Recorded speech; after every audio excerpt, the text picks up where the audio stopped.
Salam alaikum, bonjour et bienvenue à tous. Et vous savez, ces derniers temps, il y a des personnes qui disent, qui considèrent qu'elles ont trouvé un argument fatal, etc., tout ça contre les musulmans. Ils disent parce que dans les textes de commentaires coraniques, il y a plusieurs avis sur l'identité de la personne qui a été crucifiée à la place de Jésus. Petit rappel, les musulmans ne reconnaissent pas la mort par crucifixion de Jésus, que la paix divine soit sur lui. Parenthèse refermée.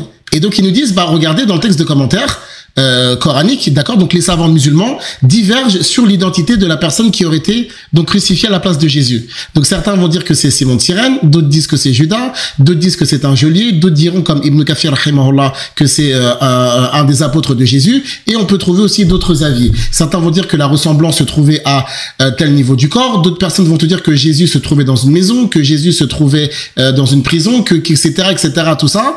Donc en fait les savants divergent. Félicitations. Et alors, dans les textes d'explication que vous avez trouvés, peu importe les savants que vous allez nous ramener, est-ce que les savants que vous citez disent que Jésus est mort crucifié? Non. Donc, tous les savants que vous avez lus sont unanimes et sont d'accord sur le fait que Jésus n'est pas mort par crucifixion. Et donc vous, en fait, plutôt que de délaisser l'unanimité, vous allez chercher les ambiguïtés. C'est ce qu'Allah dit de toute façon dans Sourate Al-Imran. C'est connu. Mais les savants que vous citez, que vous lisez, ils te disent non, dans le sens que c'est pas Jésus. Par contre, la divergence, elle est sur l'identité de celui qui l'a remplacé.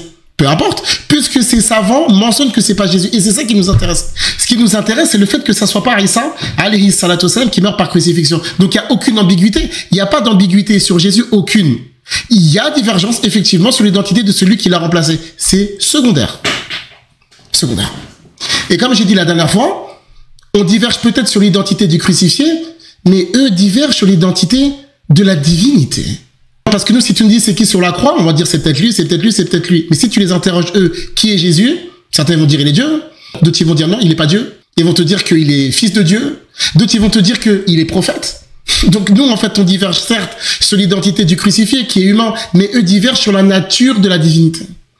C'est quand même un petit peu plus grave, vous me l'accorderez. Donc en fait, les frères, faut pas avoir peur de cet argument. L'argument, peu importe l'identité, c'est pas grave. Là où il y a consensus, c'est que Jésus, que la paix divine soit sur lui, c'est pas lui qui s'est fait crucifier, et donc les gens qui ont voulu se débarrasser de lui par la mort, ici, là, ils ont pas de gain de cause. On s'arrête là, tout simplement. Donc vous laissez pas enfumer, et vous laissez pas promener, balader par des ambiguïtés 2.0. Donc ça, c'était juste une petite piqûre de rappel, et pour les gens qui le savent pas, oui, effectivement, il y a divergence chez les savants. Oui, comme il y a divergence dans d'autres sujets dans le Coran, il y a énormément de divergences sur des sujets.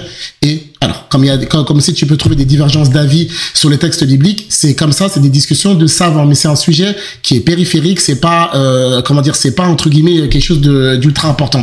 Il y a divergence, alhamdoulilah, ça pose aucun problème.